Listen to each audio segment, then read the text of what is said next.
Rotary Club Kakinada అధ్యక్షులు తడాల బుజ్జి ఆధ్వర్యంలో October నెల economic and community development month భాగంగా ఈ కార్యక్రమానికి State Bank of India deputy manager R Prabhukumar MSME ద్వారా ప్రజలకు సులభతరమైన లోన్లు ఇవ్వడానికి ఎస్పీహెచ్ ముందుంటుందని ఈ అవకాశం ఇచ్చిన రోటరీ క్లబ్ కాకినాడ సభ్యులకు కృతజ్ఞతలు తెలిపారు. రోటరీ క్లబ్ పీడీజీ టిక్కు చేతుల మీదుగా డిప్యూటీ మేనేజర్ ఆర్ ప్రభుకుమార్ సన్మానించారు. ఎకనామిక్ కమ్యూనిటీ డెవలప్మెంట్ చైర్మన్ సానా నాగేశ్వరరావు, రోటరీ క్లబ్ కాకినాడ అధ్యక్షులు తడాల బుజ్జి మాట్లాడుతూ ఎస్బీహెచ్ ద్వారా రోటరీ క్లబ్ సభ్యులకు ఎంఎస్ఎంఈ ద్వారా చిరు వ్యాపారస్తులకు మా రోటరీ క్లబ్ ద్వారా అవగాహన కల్పిస్తామని తెలియజేశారు.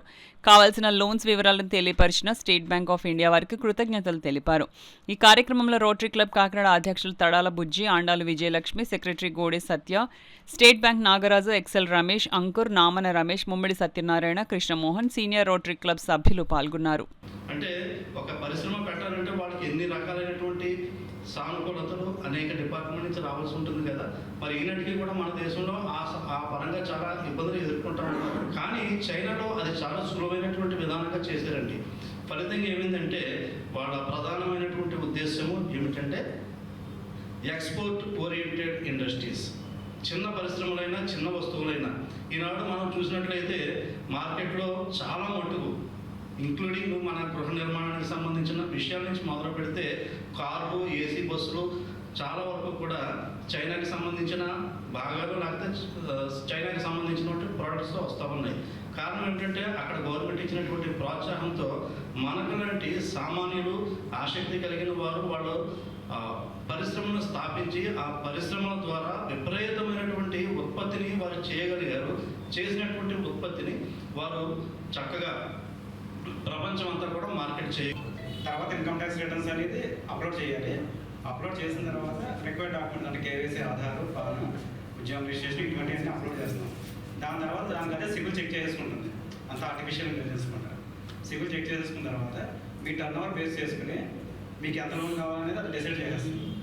అంటే ఫర్ ఎగ్జాంపుల్ చెప్తున్నాను, ₹1,00,00,000 కనుక టర్న్ ఓవర్ ఉంటే కనుక మీరు జిఎస్టీలో చూపించగలిగితే 15 నుంచి 18 లక్షల మధ్యన వస్తుంది అనమాట. మీరు ఆ రకంగా క్యాల్కులేట్ చేసుకోండి. అది టర్న్ ఓవర్ బేస్ చేసుకుని ఇచ్చేస్తుంది. తర్వాత ఏంటంటే వాళ్ళ ప్రాసెసింగ్ సెంటర్కి వెళ్తుంది.